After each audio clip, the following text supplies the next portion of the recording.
दोस्तों आज की इस वीडियो के अंदर मैं आपको बताऊंगा कि इट्सी पे जो आपके इंटरनेशनल ऑर्डर्स आते हैं उन्हीं को डिस्पैच करने से रिलेटेड कुछ बेसिक सी गाइडलाइन है, उसी के बारे में मैं इस वीडियो के अंदर आपको बताऊंगा।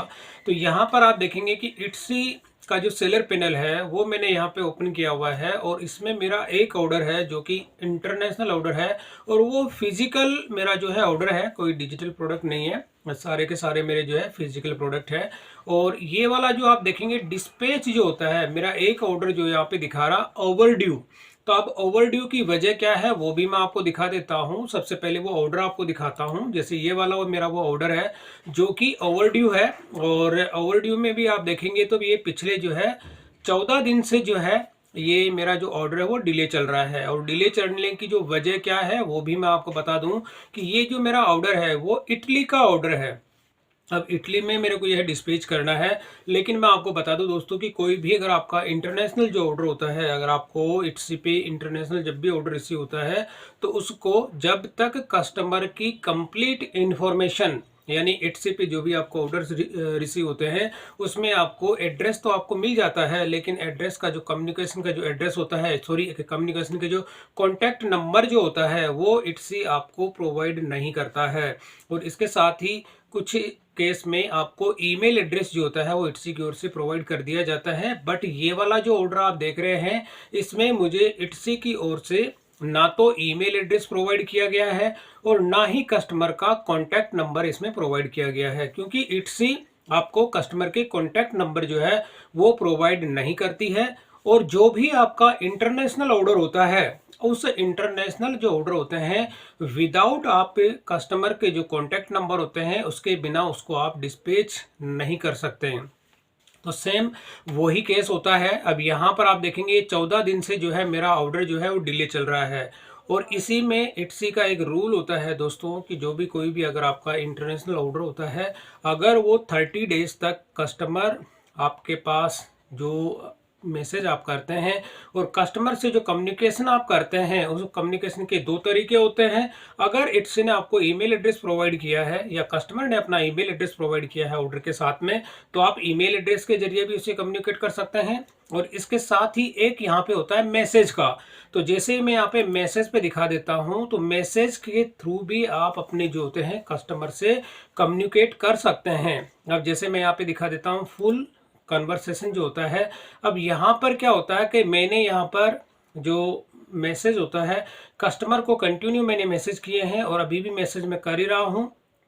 तो यहाँ पर आप देखेंगे कि जो एक्सेप्टेड डिलीवरी होती है, अगर मैं जैसे ये आज की डेट के हिसाब से जो होता है 30 दिसंबर से लेके 3 जनवरी तक जो है कस्टमर इसको एक्सेप्ट कर रहा है कि उसको जो है ऑर्डर यहाँ पे रिसीव हो जाएगा। लेकिन अब जब तक कस्टमर का एड्रेस जो आपको मिल गया, लेकिन एड्रेस के साथ ही वो जो आपके कॉन्टैक्ट नंबर होता है, तो इस मैसेज के जरिए ही कोई एक इट्सी में एक कम्युनिकेट जो आप करना चाहते हैं, जो भी आपका ऑर्डर आपको रिसीव हुआ है उस कस्टमर से आप केवल कम्युनिकेशन कर सकते हैं मैसेज के थ्रू। अगर कस्टमर ने आपका मैसेज का रिप्लाई विद इन 30 डेज के अंदर कर देता है तो आप यहाँ पे ये ऑर्डर डिस्पैच कर पाएंगे। अदरवाइज जैसे मैं आपको दिखा दूं, जैसे मैं इस कंप्लीट ऑर्डर का करता हूं यहाँ पे, तो कंप्लीट ऑर्डर पे क्लिक करने पर यहाँ पर ये जो डेट है आगे एक्सटेंड होती रहती है। तो आप देखेंगे कि 7 जनवरी जो कि आज की डेट है, 8 और 9 जनवरी।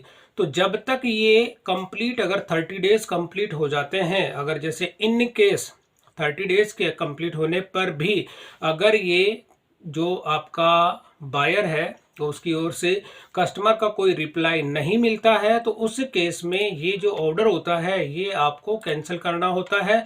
और कैंसिल करने के साथ ही आपको जो है इसका रिफंड इनिशिएट करना पड़ता है। अब आप देखेंगे कि इसमें अलग अलग ऑप्शंस होते हैं, सबसे लास्ट में होता है रिफंड का।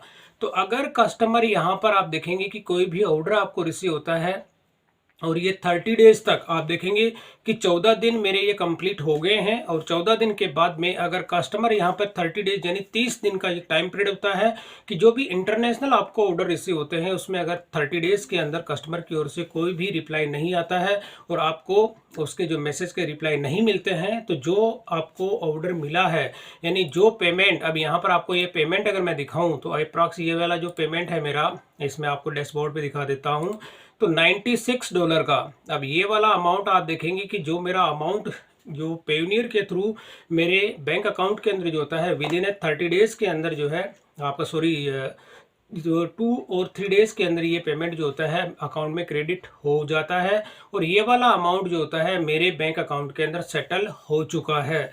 तो जब आप अगर ये ओवरड्यू जो डेट होता है अगर ये 30 दिन से ऊपर हो जाती है या 30 दिन तक तो आपके पास ऑप्शन होता है, आप वेट कर सकते हैं और 30 दिन के अंदर कस्टमर की ओर से कोई रिप्लाई नहीं होता है तो ये जो भी ऑर्डर आपका डॉलर का जो अमाउंट होता है ये इंडियन रुपीज़ के अंदर जो है आपका कन्वर्ट होके बैंक में सेटलमेंट होता है। और जब आप कस्टमर को इसका रिफंड इनिशिएट करते हैं तो उस केस में आपको अपने नेट बैंकिंग जो होती है उसके थ्रू या अपने बैंक अकाउंट के थ्रू जो है ये रिफंड आपको इनिशिएट करना होता है और रिफंड इनिशिएट होने के साथ ही कस्टमर को ये पेमेंट रिफंड आपको करनी होती है। तो यहाँ पर बस यही एक जरिया होता है दोस्तों, जैसे मैं डिस्पैच का मैंने बता दिया। और एक कम्युनिकेट अगर आप करना चाहते हैं कस्टमर से तो ये एक मैसेज का जरिया होता है। केवल मैसेज के जरिए ही आप अपने जो भी आपके इट्सी पे जो इंटरनेशनल जो ऑर्डर आते हैं वो स्पेशली जो फिजिकल ऑर्डर्स होते हैं, अगर आपको उसमें कस्टमर का कम्युनिकेशन के लिए आपको ईमेल एड्रेस और कॉन्टैक्ट नंबर, ईमेल एड्रेस इतना कंपलसरी नहीं होता है लेकिन कॉन्टैक्ट नंबर जो होता है वो मैंडेटरी होता है। कोई भी इंटरनेशनल जो ऑर्डर होता है अगर उसमें कस्टमर के कॉन्टैक्ट नंबर आपको नहीं मिलते हैं तो उस केस में आप इंडिया से बाहर उस ऑर्डर को डिस्पैच नहीं कर पाएंगे। तो ये कुछ बेसिक सी गाइडलाइन है दोस्तों। तो अगर ये कंटिन्यू आप जो है इसको कम्युनिकेट करते हैं और करने के साथ ही अगर कस्टमर की ओर से कोई रिप्लाई नहीं आता है तो ये वाला पेमेंट आपको रिफंड करना पड़ता है इट्सी पे। तो ये कुछ बेसिक सी गाइडलाइन है जिसके बारे में मैंने आपको बताया और एग्जांपल आपके सामने है दोस्तों। ये वाला एक ऑर्डर है जो कि $117.44 का ये अमाउंट है और डिडक्शन के बाद में 96 जो डॉलर्स होते हैं वो डिडक्शन के बाद में मेरे बैंक अकाउंट में सेटल हुआ है तो वो अमाउंट मुझे रिफंड करना होगा। अगर आप देखेंगे 16 डेज है उस टाइम पीरियड अभी और है मेरे पास, जो अगर 16 दिन के अंदर कस्टमर की ओर से मेरे जो मैसेज का अगर रिप्लाई नहीं मिलता है तो मुझे ये अमाउंट रिफंड करना होगा कस्टमर को। तो दोस्तों इट्सी पे कोई भी इंटरनेशनल जो ऑर्डर होता है उसका आपका 30 दिन का टाइम पीरियड होता है। 30 दिन के अंदर आपको वो ऑर्डर डिस्पैच करना होता है, कैसे भी करके कस्टमर से कम्युनिकेट करके।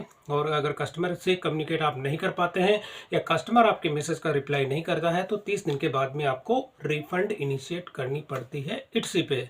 तो दोस्तों वीडियो पसंद आई तो इसे लाइक और शेयर जरूर करें और मेरे चैनल को सब्सक्राइब करना ना भूलें।